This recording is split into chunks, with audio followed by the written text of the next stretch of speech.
હવે આપણે ધોરણ 9 સેકન્ડ ટર્મ એક્ઝામનું રિવિઝન પાર્ટ 5 એમાં 7.1 નો ક્વેશ્ચન 6 અને 7 મોસ્ટ ઇમ્પોર્ટન્ટ છે. 6 અને 7 બેમાંથી એક આવવાના ચાન્સીસ તમને કન્ફર્મ છે. તો 6 શું કહે છે? સૌથી પહેલા તમને અહીંયા ડાયાગ્રામ તમે જોશો તો એ પહેલા ડ્રો કરી દઈએ એટલે જેથી તમને વધારે ખ્યાલ આવે.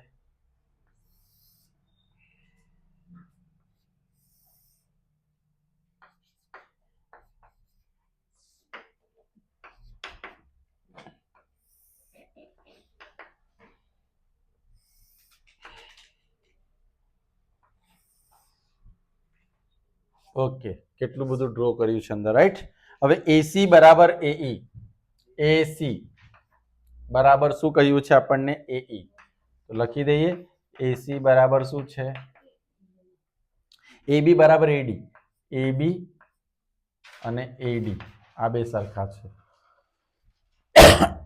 બીએડી, બીએડી એટલે આ એંગલ. પેલા હું બંને લખી દઉં. એબી બરાબર આપણી પાસે એડી હતું અને બીએડી બરાબર ઈએસી છે. ઈએસી આ બે સરખું છે. હવે જે બે સરખા છે એની વચ્ચે આ ગેપ આવે છે, બોર્ડર, હે ને? તો એ જે બોર્ડર કઈ છે? ડીએસી. એ ડીએસી શું કરવાનું? આ બંનેમાં એડ કરી દેવાનું. કારણ કે બંને વચ્ચે ઝઘડો ચાલે છે, મારું છે મારું છે. બંને કહે ચાલ આપણે બે સાથે એને યુઝ કરીશું. તો એના માટે શું આવશે? બીએડી પ્લસ અહીંયા પ્લસ શું આવશે? DAC, sorry DAC. હવે જુઓ આ આખો એંગલ બની ગયું. કયું બની ગયું? બીએસી. અને આ ડીએઈ, ડીએ આ બની ગયું નંબર. મારે સાબિત શું કરવાનું છે? શું સાબિત કરવાનું છે? અંદર વાંચ્યું બધાએ? અંદર સાબિત કરવાનું છે બીસી બરાબર ડીઈ. એટલે મારે આખું બીસી અને આ ડીઈ. તો આપણી પાસે બે ત્રિકોણ. જો બ્રેકિંગ ઓફ ડાયાગ્રામ્સ, પહેલું છે એ, પછી બી અને શું આવશે? સી. એમાં આ આપણે સાબિત કર્યું બીએસી. બીજું અહીંયા આ રીતની લીટી છે અને અહીંયા સિંગલ લીટી છે આપણા આકૃતિ પ્રમાણે. પછી બીજો ડાયાગ્રામ કયો આવશે? ડીએઈ. કયો આવશે? ડીએઈ. અહીંયા ડીએ માં કેટલી લીટી છે? બે. અહીંયા શું? સિંગલ ને આ છે ને ડીએઈ. તો તમે જોઈ શકો છો બાખુબા શરત પ્રમાણે આ બે ત્રિકોણ કેવા ત્રિકોણ થઈ ગયા? ખાલી નવું શું હતું? આપણે આ બે એડ કરી તે જ નવું હતું. બાકી કઈ બધું જૂનું જૂનું જ છે ને. તો ત્રિકોણ કઈ લઈશું આપણે? એબીસી અને ત્રિકોણ એડીઈ માં શું થશે? એબી બરાબર એડી. પછી ખૂણો, આને શું લખીશું? એડી બરાબર પક્ષ એટલે કે ગીવન. પછી બીએસી બરાબર ડીએઈ સાબિત કર્યું આપણે, પ્રૂવડ, બરાબર છે. અને ખૂણો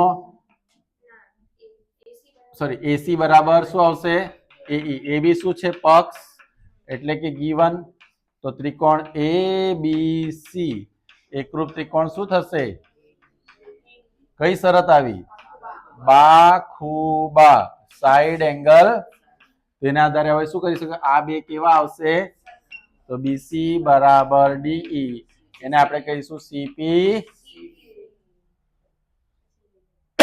કોઈને કોઈ ડાઉટ? શ્યોર? આગે બઢે. Very nice. એવો જ સેમ દાખલો 7th નંબરમાં છે. એટલે કે 7.1 નો ક્વેશ્ચન 7. આ બેમાંથી એકના ચાન્સીસ તમારા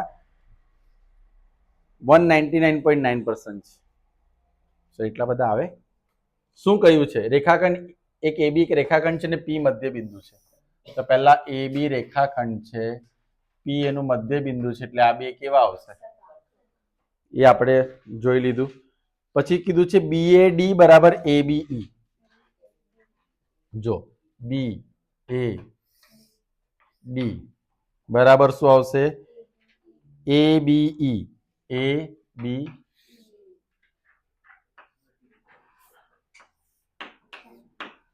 આ ઈ બનાવી દીધું આપણે, રાઈટ. પછી શું કહ્યું છે? EPA બરાબર DPB. પહેલા તો છે ને આ બે સરખા છે અને EPA એટલે આ બે સરખા છે, બરાબર ને? તો તેવા બિંદુ ડી અને ઈ રેખા પર બાજુ આવેલા છે. આપણે સાબિત કરવાનું છે કે ત્રિકોણ DAP અને EBP એકરૂપ છે. પણ એના માટે સૌથી પહેલા આપણે આ લઈએ. તમને આપી શું છે? જો PAAB નું શું છે? AB નું મધ્ય મિડ પોઈન્ટ છે. તો આપણે શું લખી દીધું? AP બરાબર, બીજું શું આપ્યું છે? DAB આપ્યું છે ને બીજું અથવા ABE શું આપ્યું છે? અહીંયા એકચ્યુઅલી આવું આપ્યું છે, BAD આપ્યું છે. શું આપ્યું છે? તો તમને કન્ફ્યુઝન નહીં થાય એટલા માટે એવું લખું છું, રાઈટ. બીજું આપ્યું છે ABE, પણ એને આપણે થોડું કરેક્શન કરીએ. ABE ના બદલે હું શું લખીશ? PBA. અને BAD ના બદલે શું લખીશ? તો B થી સ્ટાર્ટ કરવાના બદલે આપણે PAD. એનો લોજિક તમને ખબર જ છે કે ભાઈ એક જ સમરેખ બિંદુઓ છે એટલે હું ગમે ત્યાંથી એંગલની શરૂઆત કરી શકું. તો ABA માં બી શું હશે? PBE. આને નંબર શું આપી દઈશું આપણે? એકચ્યુઅલી આ નંબર 1 હતું. ચાલો રહો, નંબર આપવાની કોઈ જરૂર નથી, સાબિત કર્યું એમ લખી દઈશું. ઓકે, હવે મારી પાસે બીજી એક શરત છે. EPA બરાબર DP. આમાં જેવી રીતે વચ્ચે ગેપ હતો એવી રીતે આમાં પણ વચ્ચે આ ગેપ છે. કયો છે? EPD. EPD આપણે શું કરવાનું? બેવને કહેશે આપણે બે સાથે મળીને. તો શું કરીએ? EPA પ્લસ EPD અને DPB, આ બેનું પ્લસ કરો, APD. અને આનું શું થશે? BPE. કયું થશે? આટલું બધું સાબિત કર્યું. હવે મારી પાસે બે આકૃતિઓ બની ગઈ. ત્રિકોણ એ લોકોએ કયું કીધું છે? જો આપણે સાબિત કર. APD. અને બીજું ત્રિકોણ કયું કયું છે? EPB. ક્યાં ગાડી? અહીંયા. ઓકે, તો આ બે ત્રિકોણ આપણને કયા છે? હવે આની અંદર તમારી પાસે આ સરખું છે અને આ સરખું છે. આ આપણે સાબિત કર્યું. અને AP બરાબર PB છે કારણ કે P એ AB નું શું છે? મધ્ય. તો શું થઈ ગયું? ખૂબાખૂ થઈ ગયું, બરાબર. થોડુંક આમાં ખસી જાવ ને, દેખાય તો. તો હવે મારી પાસે બે ત્રિકોણ થયા. ત્રિકોણ કયું કયું છે? APD. અને ત્રિકોણ કયું છે? અંદર એ જ પ્રમાણે આપ્યું છે ને. તો એમાં શું લઈશું આપણે? પહેલા એંગલ PAD અને PB.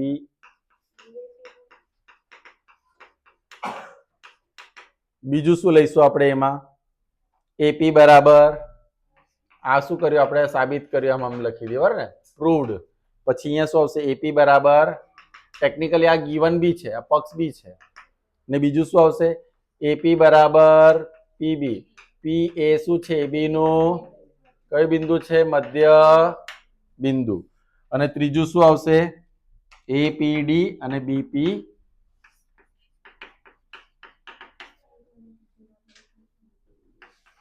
એ પણ આપણે શું કર્યું? સાબિત કર્યું.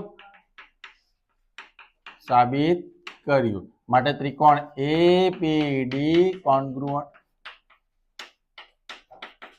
શું થયું?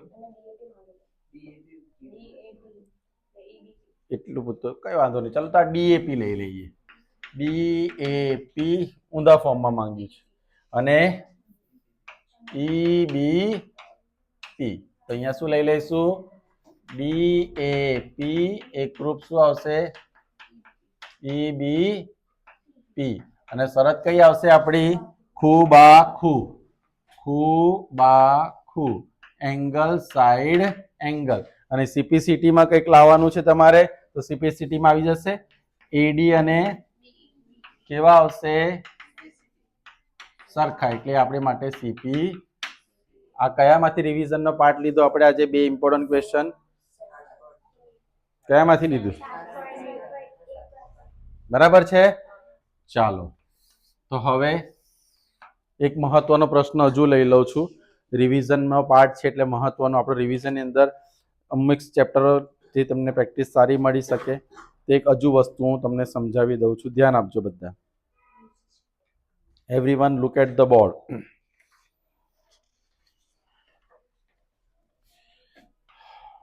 હવે પ્રકરણ 2 નું એક પાર્ટ આપણે થોડો લઈ લઈએ જે તમે એનાથી વાકેફ છો. આપણી પાસે એક આઈડેન્ટિટી છે x plus y whole square. યાદ છે? x square plus 2xy plus આવું હોય તો આપણે એના દાખલા આપણે સોલ્વ કરીશું. કઈ રીતે? કે ભાઈ 3x plus 5y whole square આ રીતે છે. તો આપણે શું કરીશું? પહેલી સંખ્યાનો વર્ગ 2 ગુણ્યા પહેલી સંખ્યા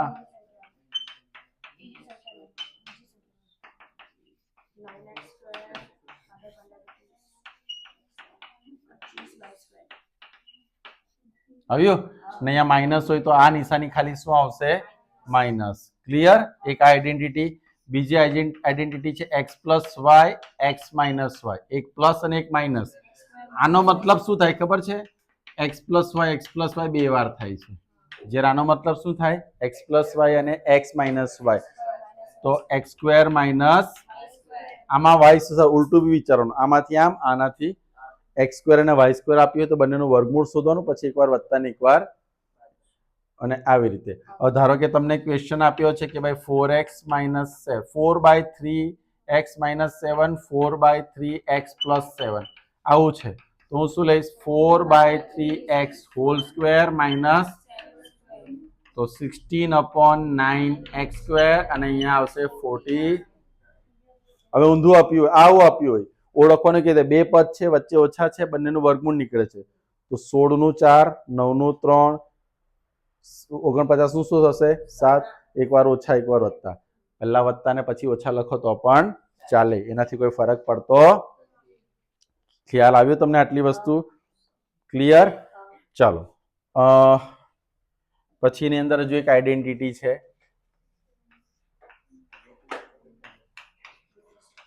x³ પ્લસ y³.